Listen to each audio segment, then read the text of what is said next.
창세기 36장 1절에서 8절까지 말씀입니다.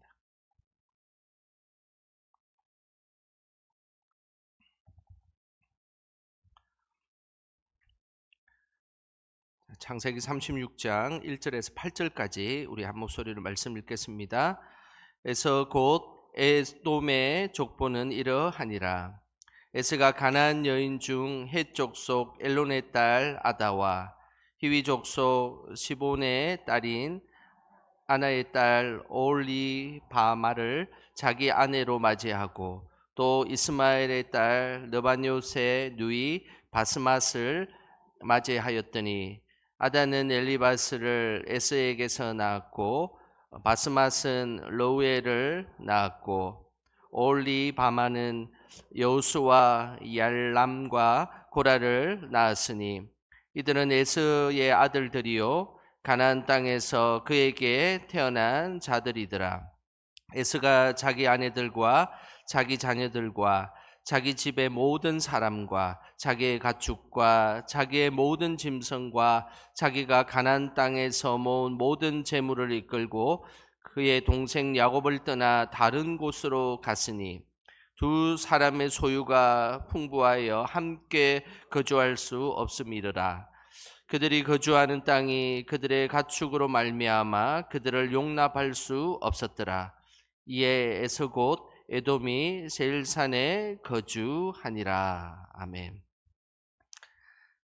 오늘 이 밤에도 기도의 자리에 나오신 우리 성도님들 주님의 이름으로 축복합니다. 자, 우리 옆 사람에게 인사하겠습니다. 오늘 하루 사신다고 고생하셨습니다. 인사 한번 하겠습니다. 예, 오늘 한 날 살아가신다고 너무너무 수고 많으셨습니다. 한 며칠 많이 더웠는데 약간 또 주말에 가까우면서 조금 시원해지는 것 같습니다. 보니까 야외 예배가 있어서 제가 날씨를 수시로 보거든요. 지난 주만 해도 보니까 28도까지 올라간다고 돼 있었는데 다행히 또 이번에 야외 예배 할 때는 한 24도 이 정도 그렇게 많이 덥지는 않을 것 같습니다. 그리고 또 날씨가 너무 좋은 날씨로 아마 귀한 야외 예배가 진행될 것 같은데 우리 준비하시고 수고하시는 분들이 너무 애를 많이 쓰고 있습니다. 그래서 그 수고하신 분들을 위해서도 더 많이 격려해 주시고 그렇게 또 기도 많이 해 주시길 바랍니다. 우리 김명신 집사님은 너무 수고하셔가지고 보니까 한쪽에 눈이 좀 이렇게 힘드신 것 같네요. 보니까요. 예, 작년교육부 차장으로 또 수고하고 계시는데 너무 수고가 많으신 것 같습니다. 우리는 매 순간마다 선택을 하며 살아갑니다. 오늘 금요 기도에도 혹시나 내가 금요 기도에 갈지 말지 혹시 고민하며 오시지는 않으셨습니까? 바라기에는 기도의 자리를 선택하신 오늘 금요 기도에 오신 모든 분들을 주님의 이름으로 축복합니다. 순간의 선택이 10년을 좌우한다라는 예전에 아주 유명한 광고 카피가 있었습니다. 그런 것과 같이 우리 인생은 선택을 하는 것, 그리고 그것을 선택한 것을 살아가는 것, 이것은 참으로 중요한 일입니다. 2002년도 월드컵은 아직도 우리 국민들의 가슴에는 남아있는 그런 축구 경기입니다. 지금도 한 번씩 보면 옛날 영상을 어떠다가 간접적으로 보게 되면 참 그 일들이 가슴 뭉클하게 다가오는데요. 그때의 유명한 일화들이 많이 있습니다. 그 중에 하나는 두 명의 선수가 골을 넣었는데 그 골을 넣고 나서 누구에게 달려가는가에 따라서 그 선수의 운명이 달라졌다는 것입니다. 사진 한번 보겠습니다. 첫 번째 사진은 박지성 선수가 그 포르투갈전에서 골을 넣고 히딩크와 포옹하는 장면입니다. 그리고 또 하나의 장면은 황선홍 선수가 폴란드 경기에서 골을 넣고 그때는 지금은 이제 감독이지만 그때는 코치였던 박항서 코치에게 이렇게 포옹하며 안기는 그런 장면입니다.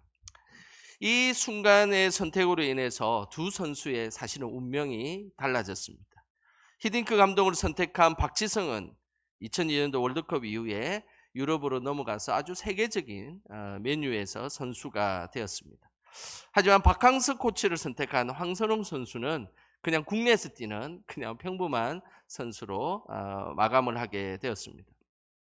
황선홍 선수는 지금도 그때의 선택을 가장 축구 생애 중에서 가장 후회한다라고 이야기를 하긴 했었습니다. 우리가 살아가면서 많은 선택을 하게 될 때에 후회하는 선택보다는 우리가 시간이 지날수록 잘한 선택을 하는 것이 참으로 중요하고, 또 믿음의 사람들은 그 선택이 하나님이 기뻐하시는 선택을 하는 것, 이것은 참으로 중요한 일입니다. 우리 영광의 모든 성도님들은 다 하나님이 기뻐하시는 선택을 하시기를 주님의 이름으로 축복합니다. 오늘 본문에 보면 에서의 삶이 간단하게 나옵니다.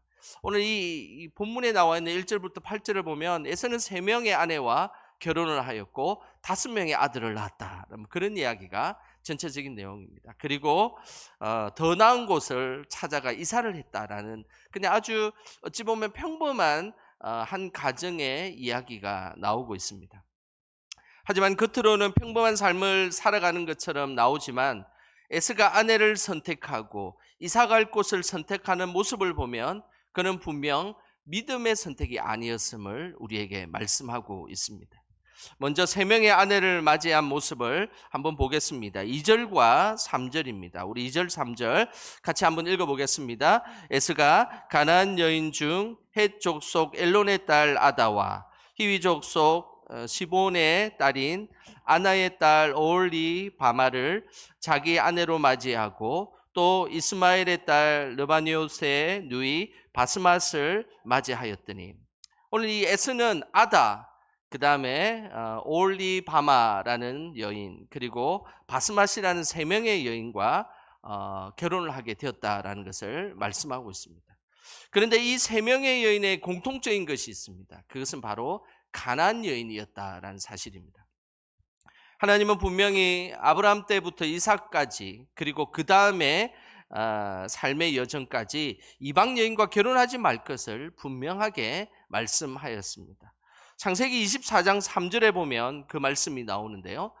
같이 한번 읽어보겠습니다. 내가 너에게 하늘의 하나님, 땅의 하나님이신 여호와를 가리켜 맹세하게 하노니 너는 내가 거주하는 이 지방 가나안 족속의 딸 중에서 내 아들을 위하여 아내를 택하지 말고. 하나님은 이스라엘의 순수한 혈통, 그것은 단지 그냥 육체적 혈통을 위해서 그렇게 한 것이 아니라 믿음의 혈통을 잘 지키기 위해서 이방 여인들과 자녀들이 결혼하지 말 것을 분명하게 말씀하였습니다. 특별히 에서의 아내 중에 가나안 여인을 대표하는 이 아다라는 이 여인, 이 아다라는 이 여인의 뜻은 장식이라는 뜻입니다. 에서가 그 여인을 선택하는 이유는 화려하게 꾸민 여인의 외모 때문이다라는 것을 우리가 간접적으로 알 수가 있습니다. 그리고 뿐만 아니라 이 아다라는 이 여인은 헷 족속의 여인이었다라고 성경은 밝히고 있습니다.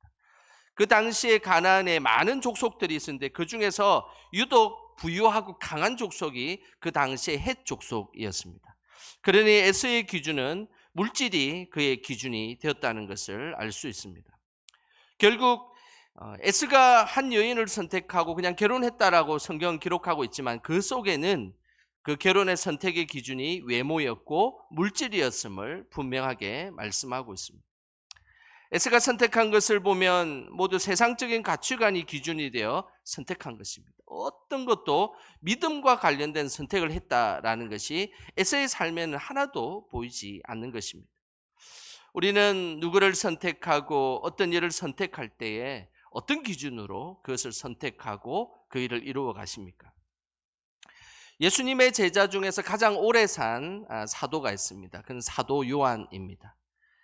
사도 요한은 우리가 어떤 것을 선택할 때에 선택하지 말아야 하는 것들을 3가지를 우리에게 소개하고 있습니다. 요한 1서 2장 16절에 보면 그 3가지가 나오는데요. 요한 1서 2장 16절 말씀 우리 같이 한번 읽어보겠습니다. 이는 세상에 있는 모든 것이 육신의 정욕과 안목의 정욕과 이생의 자랑이니 다 아버지께로부터 온 것이 아니요 세상으로부터 온 것이라. 하나님께서 어떤 일들을 선택할 때 세 가지를 꼭 조심하라고 말씀하셨습니다. 그것은 육체의 정욕, 안목의 정욕, 이생의 자랑. 이 세 가지는 분명히 조심하라고 말씀하셨습니다. 그 이유는 분명하게 말씀하고 있습니다. 이것은 하나님으로부터 나온 것이 아니고 세상으로부터 나온 것이기 때문입니다. 그래서 우리가 어떤 것들을 선택할 때 이 육신의 정욕, 안목의 정욕, 이생의 자랑을 물리칠 수 있는 분별력을 가지는 것. 이것이 이 땅을 살아가는 우리의 삶의 선택이 되어야 하는 것입니다. 육신의 정욕은 뭘 의미하겠습니까? 그것은 육체의 끌림만을 위해 살아가는 인생을 의미합니다. 하나님은 우리가 육의 사람으로 살아가는 것을 원하지 않습니다. 늘 영의 사람으로, 성령에 감동된 자로 그렇게 살아가기를 하나님은 원하신다는 사실입니다. 그래서 육신의 정욕을 쫓아가는 인생이 아니라 성령을 쫓아가는 인생, 이것이 하나님께서 기뻐하시는 믿음의 인생입니다. 우리 모두 더 성령을 쫓아가는 모든 인생들이 되시기를 주님의 이름으로 축복합니다. 또한 하나님께서 선택하지 말아야 될 것은 안목의 정욕입니다. 안목의 정욕은 눈만을 만족시키는 행위를 의미합니다. 눈은 우리의 5가지 오감의 감각기관 중에서 쾌락을 제일 먼저 감지하는 것, 이것이 바로 눈이라는 것입니다. 사람은 눈으로 제일 먼저 선악과를 보았고 다윗은 밧세바를 보고 그 범죄할 때 바로 눈으로 그 여인을 보았던 것입니다. 특별히 로마 시대 때는 안목의 정욕을 충족시키기 위해서 콜로세움 경기장에서 금투사들이 싸움을 하고 그 속에서 죽음을 맞이하는 것은 별로 중요하지 않았습니다. 눈으로 그 충족을 시키는 것이 그들의 만족이었기 때문입니다. 그래서 눈요깃거리를 위해서 생명을 가볍게 취급했던 것이 바로 예수님 시대의 로마 시대의 모습이었습니다. 우리는 눈으로 죄를 짓는 것을 멀리해야 합니다. 그래서 늘 눈을 선한 대로 사용해야 됩니다. 저는 요즘 그 인터넷을 여러 가지 정보나 이런 거를 찾다 보면 이렇게 불필요한 광고들이 자꾸 뜨는 것이 너무 이렇게 불편할 때가 있습니다. 그래서 어느 순간에 그걸 알게 되었어요. 그 광고를 잘 정리하면 이제 광고가 뜨지 않게 하는 방법이 있다는 것을 알게 되었습니다. 유튜브도 마찬가지입니다. 유튜브에도 많은 광고들이, 불필요한 광고들이, 우리가 보지 말아야 될 광고들이 계속 나오는데 그것도 어느 순간 보니까 그 광고가 더 이상 나오지 않도록 정리하는 방법을 알게 되었습니다. 이것은 참 중요한 일들입니다. 우리가 살아가는 우리의 삶에 이 안목의 정욕이 끊임없이 우리를 유혹하려고 할 때 그때에 그것을 물리치는 것, 이것은 하나님께서 원하신 믿음의 모습입니다. 우리의 눈이 항상 하나님을 바라보는 눈이 다 되시기를 주님의 이름으로 축복합니다. 마지막으로 선택하지 말아야 될 것은 이생의 자랑입니다. 이생의 자랑은 교만과 위선을 의미합니다. 특별히 이생의 자랑의 근원은 교만입니다. 이 자랑이라는 헬라어는 알라조 네이아라는 단어를 쓰는데 이것은 아주 공허한 교만을 의미합니다. 세상의 물질과 권력을 자랑하는 그 중심에는 항상 그 속에는 교만이 있습니다. 하나님은 늘 우리의 삶에 물질과 권력을 주셨을 때 그것을 주신 분이 하나님이심을 잊지 않는 것이 하나님께서 원하신 믿음의 모습입니다. 우리가 살아가다 보면 물질을 많이 얻을 수도 있고 또 살아가다 보면 권력을 가질 수도 있습니다. 물질과 권력 자체가 나쁜 것이 아니라 그 권력과 물질을 주신 하나님을 잊어버리는 것이 문제라는 사실을 기억하셔야 합니다. 교만은 하나님을 잊어버리고 자신이 그 일을 이룬 것처럼 생각하는 것입니다. 그래서 하나님은 이생의 자랑을 하지 말 것을 말씀하고 있는 것입니다. 우리가 늘 자랑해야 될 것은 바로 예수님을 자랑하는 것입니다. 그리고 우리가 자랑해야 될 것은 하나님께서 은혜 주셔서 우리를 통해 믿음의 사람들이 많이 전도된 것을 자랑하셔야 돼요. 그런 것을 자랑해야 되지 다른 것을 자랑하는 것은 우리가 자칫 이생의 자랑으로 하나님이 싫어하는 일을 하게 됨을 우리는 늘 기억하셔야 합니다. 에서는 육신의 정욕을 쫓아갔던 사람입니다. 그리고 안목의 정욕과 이생의 자랑을 쫓아간 사람입니다. 그가 최종 선택지를 선택한 것을 보면 그가 얼마나 잘못을 하고 있는지가 잘 나옵니다. 이제 야곱과 이 에서의 재산과 여러 가지 문제들이 겹치게 되자 에서는 최종 거주지로 이동하게 됩니다. 그 장소가 바로 8절에 나옵니다. 우리 8절 같이 한번 읽어보겠습니다. 이에 에서 곧 에돔이 세일산에 거주하니라. 에돔이 정한 최종 거주지는 에돔산이라 불리는 세일산입니다. 오늘날로 치면 이 요르단 부근의 페트라라는 지역이 바로 이 에돔 지역의 모습입니다. 지금 보는 이 페트라라는 지역은 지금 가는 그 길이 이렇게 나와 있는데 양쪽에 이렇게 큰 협곡과 같은 큰 바위가 상당히 긴 몇 킬로 되는 길 동안에 이것이 있습니다. 그러니까 이 에돔 족속에 대한 그 멸망을 선포하는 오바다서를 잘 살펴보면 오바다서에서는 이 에돔 족속들이 항상 밤에 약탈을 하고 이렇게 딱 들어오면 외부에 있는 그 사람들이 이 에돔 족속을 물리칠 수가 없었어요. 왜냐하면 이 안으로 들어오게 되면 위에서 돌을 그냥 떨어뜨리기만 하면 그들이 에돔 족속을 침범할 수 없었기 때문입니다. 그래서 에돔 족속은 늘 이렇게 바깥속에 가서 침략하고 약탈하고 난 뒤에 이 페트라는 지역으로 쏙 들어가 버리면 이제 어느 누구도 그 페트라 지역을 그 당시에는 들어올 수가 없었던 것입니다. 그러면서 에돔 족속들은 늘 육체의 정욕을 위해 살아갔습니다. 그리고 안목의 정욕과 이생의 자랑으로 살아갔던 민족, 그것이 바로 에돔 족속의 모습입니다. 에돔 족속은 후대에 멸망하여 역사 속에서 사라져 버리게 됩니다. 이것은 참 안타까운 일이죠. 믿음을 선택하지 않는 자의 결말인 것입니다. 하나님은 우리가 어떤 일들을 선택할 때에 하나님이 기뻐하시는 일을 선택하기를 원하십니다. 우리의 본능과 육체의 정욕과 안목의 정욕, 이생의 자랑과 같은 것으로 그 일을 선택하기를 원하지 아니하십니다. 하나님은 우리가 그 일들을 선택하게 될 때에 결국 하나님과의 관계가 멀어지고 결국 죄악의 길, 멸망의 길, 사망의 길로 걸어가게 되어 있는 것입니다. 우리가 살아가는 우리의 삶의 모든 여정 가운데 항상 내가 주인 삼은 모든 것을 내려놓고 늘 하나님이 기뻐하시는 선택만을 함으로 하나님께 영광 돌리는 우리 모두가 되시기를 주님의 이름으로 축원합니다. 이 시간 우리 찬양하며